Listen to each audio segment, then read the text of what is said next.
सर्व प्रकारचे फ्रॅक्चर्स आणि अस्थिव्यंग उपचार तसेच पुनर्वसन आता संगमनेरच्या राजूस्कर ॲक्सिडेंट हॉस्पिटलमध्ये। सांधेवात निदान, उपचार, त्याचबरोबर कृत्रिम सांधेरोपण, पाठदुखी आणि मणक्याच्या आजारावर निदान तसेच शस्त्रक्रिया करण्यासाठी एकमेव हॉस्पिटल म्हणजेच राजूस्कर ॲक्सिडेंट हॉस्पिटल।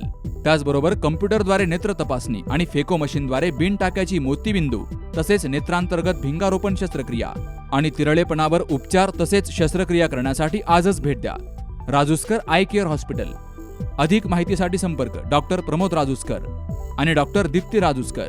संपर्क 9142 12 17 77। पत्नीच्या चारित्र्यावर संशय घेऊन पतीनं पत्नीवर जीवघेणा हल्ला केला होता, तर पुणे या ठिकाणी या जखमी पत्नीवर उपचार सुरू असताना तिचा मृत्यू झाला। आरोपी नारायण बाजीराव चव्हाण यानं आपली पत्नी मंदा नारायण चव्हाण हिच्यावर जीवघेणा हल्ला केला आणि या हल्ल्यातच उपचारादरम्यान तिचा मृत्यू झाला।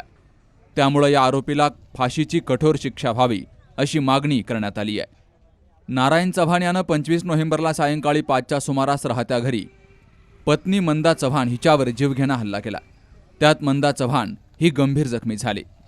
तिला पुणे या ठिकाणी ससून रुग्णालयामध्ये उपचारासाठी दाखल केलं गेलं, तर 27 नोव्हेंबरला ती मयत झाली। आरोपी पती नारायण बाजीराव चव्हाण राहणार मोमीन आखाडा राहुरी याला पोलिसांनी अटक करून न्यायालयात हजर केला असता त्याला 30 नोव्हेंबरपर्यंत पोलीस कोठडी ठोठावली गेली आहे। या आरोपीला फाशीची शिक्षा द्यावी अशी मागणी त्याच्या दोनही मुली तसेच विमल जाधव, रेखा चव्हाण राहणार वाघोली, रिया श्रवण देवासी राहणार पिंपरी चिंचवड, युवराज मधुकर जाधव राहणार धनेगाव, शशिकला तुकाराम मोहिते राहणार वाघोली, तुकाराम मोहिते राहणार वाघोली आणि लता भारत चव्हाण वाघोली यांनी केली आहे। विमल जाधव मंदा चव्हाणची आई आहे।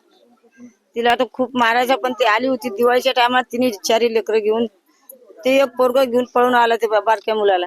मग ती म्हणली काही मी जात नाही, म्हणलं नको जाऊ। ते काय म्हणली की माझा मुलगा नेला ते मारून टाकन। मग ते आली, या मुलींना त्रास देतो आहे तो असं अशी बोलली होती मला। माझी बहीण आहे मंदा, माझं नाव रेखा चव्हाण आहे। त्याने भरपूर त्रास दिला, 3 वर्षापासून त्रास देत होता तिला। सांगितलं तर पोरीला त्रास देतो, पोरीला मारतो, मोठ्या पोरीला लय मारतो, मानसिक त्रास देतो, भरपूर सांगितलं तिने। पण तरी पण म्हणली की माझ्या मुलीचं शिक्षण जाईल माझ्या मुलीचं, त्याच्यामुळे मी जाते। याच्यामुळे ती गेली। ज्या दिवशी तिला हे घात केला त्या दिवशी पण तिने मला फोन करून सांगितलं होतं, व्हिडिओ कॉलमध्ये दाखवत होती, पण तो महाग होता, पण आम्हाला कळलं नाही की तो असं करतोय म्हणून।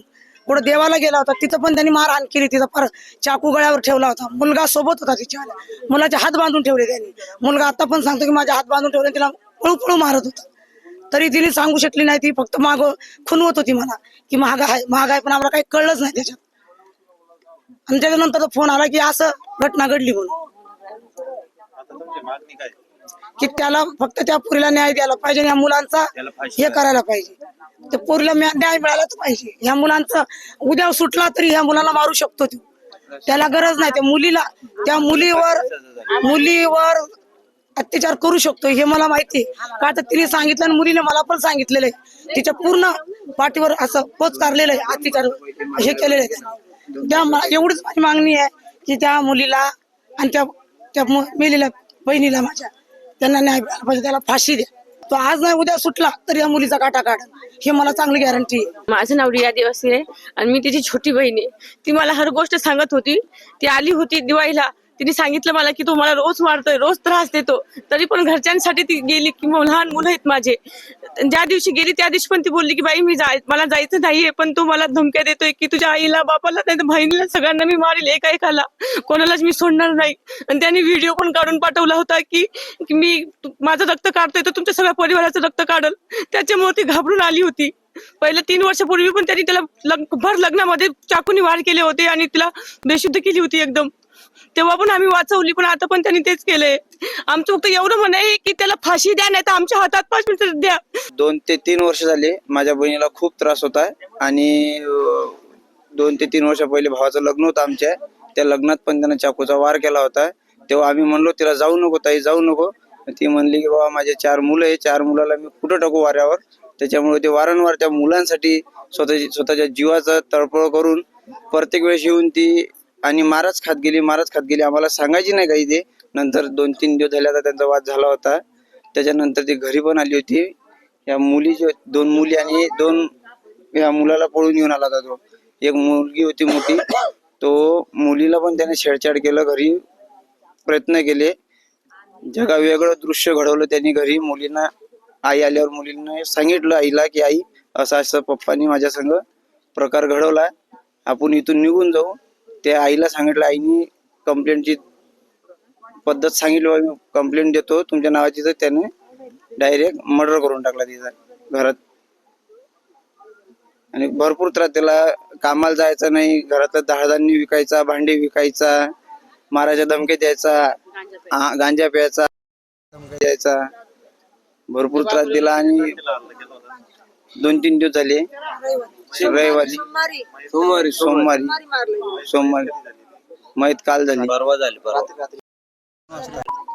रात्री 2 वाजता झाली. आमची मागणी एकच आहे की त्याला, सर्वांची मागणी आमची एकच आहे की त्याला फाशी द्यावी. मी शशिकला मोहिते, ती माझी बारकी बहीण होती. तर तिला ना लय मारहाण करायचा, कायम फोन करायची मला, कायम फोन सांगायची. जेवायला सगळं मुश्किल केले त्यांनी, जेवायला मुश्किल केलं. त्याला लेकराला जेवण नाही, काही नाही, कायम आम्हाला फोन करायची, बाई आम्हाला पैसे टाका. तर पैसे टाकले का लगेच इसकून घ्यायचा, दारू प्यायचा, गांजा प्यायचा. आणि आता साक्षीदाराला लोक म्हणतात का तुम्हाला मारून टाकू, तुम्ही कशाला त्यांना साक्षी देताय. मुलीवर पण आणि माझ्या बहिणीच्या मुलीवर, बारकीला 17 वर्षाची मुलीवर तिने छेडछाड केली. आणि रात्री उठला ना तर कपडे काढून नंगा फिरायचा, पोरीला म्हणायचा बघा माझं काय आहे असं म्हणायचा. तर बहिणीला लय मारायचा. असं करायचं साहेब. माझी एकच म्हणणं आहे का त्याला फाशी द्यावा, त्याला फाशी पाहिजे फक्त आम्हाला, एवढीच विनंती आहे माझी. त्यांना फाशी पाहिजे मला, त्याला बस. माझ्या मुलाला, माझ्या बहिणीला नाही पाहिजे. हा माणूस, ही जी व्यक्ती आहे नारायण चव्हाण, हा एकदम गुन्हेगारी स्वरूपाचा माणूस आहे. कारण आम्हाला त्या पोरीनं वारंवार फोन केले की असा असा त्रास देतो, मारतो, मानसिक छळ करतो, तिची मोठी मुलगी आहे, तिच्या संग वाईट कृत्य करायचा. तर आमची न्यायालयाला किंवा पोलीस स्टेशनला एवढीच मागणी आहे की ह्या मुलीला संरक्षण भेटलं पाहिजे, नाही तर या मुलीला तो जिवंत मारू शकतो, एवढ्या नीच कृती करतो तो माणूस. तर पोलीस स्टेशनला हात जोडून नम्र विनंती आहे की या मुलांना आणि या मुलीला न्याय भेटला पाहिजे आणि मंदा चव्हाणला न्याय भेटला पाहिजे, एवढी माझी विनंती आहे. माझ्या पप्पाने माझ्या मम्मीचा मर्डर केला आहे. आम्ही शाळेतून येत होतो तेव्हा माझी बहीण पुढे होती, तेव्हा माझा बाप नाही का दार लावून पुढे पळत चालला होता. माझ्या बहिणीने बघितलं, तिने कडे उघडे बघितलं तर माझी मम्मी रक्त भंबळ होती. आम्ही बघितलं, शेजारच्या काकांपासून आम्ही फोन केला माझ्या मामाला आणि आम्ही टेम्पो मध्ये माझ्या मम्मीला दवाखान्यात घेऊन गेलो.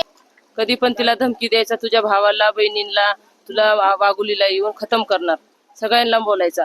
त्यांच्या घरात आहे ना, पहिले पण 3 महिन्यापूर्वी एका मुलीला मारून टाकलं, गोदरी गाव म्हणून आहे, तिथं तिला मारलं. तेव्हा तो म्हणायचा तिच्यासारखं तुला पण कापून टाकणार मी, असा तिला धमकी द्यायचा. त्याच्यामुळे माझी बहीण आहे ना कोणालाच काही सांगत नव्हती. ती तिच्या मानसिक तराला तिला कधी नटू थटू देत नव्हता. कसा म्हणायचा की तू नटली तर तू अशी दिसती, तू तशी दिसती, अशामुळे तिला खूप खूप त्रास करायचा तो. आणि सगळ्याच वेळेत तिला असा टॉर्चर करायचा, कोणाशी बोलली, काय बोलली, फोन केला, दाजींची बोलली, भावांची बोलली, सगळ्यांना तिला असं तिला सारखं शेक धरायचा तो. याच्यामुळे ना तिला ना असं मार झोड. सासूबाई म्हणायची ही लई मकडून बोलती, हिचं तोंड फोड, असं कर तसं कर. दीर म्हणायचा तू आली नाही तर तुला ना मी तुझ्या गणगोतात म्हणजे नातेवाईकात तुझी इज्जत हे करू की तू अशी ये तशी ये म्हणून तू इथं ये.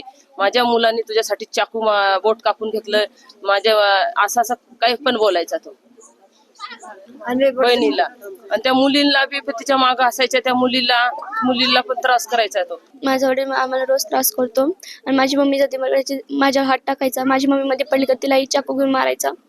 आणि त्या दिवशी पण माझ्यावर हात केला आणि मला शाळेत पाठवलं माझ्या आईने. आणि संध्याकाळी आम्ही आलो होतो, माझा बाप दाराची कडी लावून पळत होता. मी बघितलं का पाहायला लागला तर घरात गेले तर दाराची कडी उघडून बघितली, माझ्या आई रक्ताने मांबाला बेशुद्ध पडलेली होती. तर मी खूप घाबरले आणि ना माझ्या शेजारच्या चुलत्यांना फोन करून माझ्या मामांना सांगितल्यानंतर आम्ही ते उचललं आणि माझ्या मामाला दवाखान्यात नेलं. त्या माणसाला फाशी देण्यात आम्ही सगळे इथेच मरतो. फाशी द्या त्यांना, आम्हाला न्याय द्या. सुहास जाधवसह शरद पाचरणे, सी न्यूज मराठी, राहुरी. लग्न सोहळा म्हटलं की कन्यादान, कन्यादान म्हटलं की फर्निचर. आणि फर्निचर म्हटलं की साई कमल फर्निचर. आपल्या बजेटमध्ये लग्नाचे पॅकेज उपलब्ध, तसंच कपाट, showcase, bed, dressing, dining, teapoy, sofa set या वस्तूंनी परिपूर्ण सप्तपदी पॅकेज उपलब्ध. याचबरोबर टेबल, खुर्ची, आराम खुर्ची, वॉर्डरोब, डबल बेड तसंच सोफ्याच्या वेगवेगळ्या व्हरायटीज.